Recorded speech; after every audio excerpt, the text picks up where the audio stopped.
Le président des États-Unis vient d'ordonner un blocus naval contre l'Iran. Oui, vous avez bien entendu, des destroyers américains et peut-être même 2 porte-avions sont désormais positionnés pour bloquer les ports iraniens. Et Donald Trump, sur Truth Social, s'est vanté d'avoir vaincu la marine iranienne avant de menacer de couler tout navire rapide qui s'approcherait. Mais derrière cette démonstration de force, il y a une réalité inquiétante, un président qui mélange bravade et confusion et qui met le monde entier en danger. Du côté de Téhéran, la réponse est immédiate. Le ministre de la Défense par intérim promet une réaction décisive à toute agression. Les négociations de paix ont échoué et désormais chaque tanker qui passe doit payer jusqu'à 2 millions de dollars de péage. C'est une escalade qui ne laisse plus de place à la diplomatie. Et pendant que les menaces s'échangent, l'économie mondiale vacille. Le prix du pétrole a franchi les 100 dollars le baril. Aux États-Unis, le gallon d'essence coûte désormais 4,12 dollars, soit une hausse de près de 40% depuis le début de la guerre.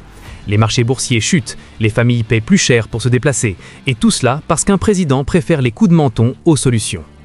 Ce n'est pas seulement une crise internationale, c'est aussi le symptôme d'un déclin cognitif que même ses anciens alliés commencent à reconnaître. Quand un dirigeant menace de guerre totale dans un poste incohérent, quand il confond victoire militaire et spéculation boursière, il ne s'agit plus de politique mais de sécurité mondiale.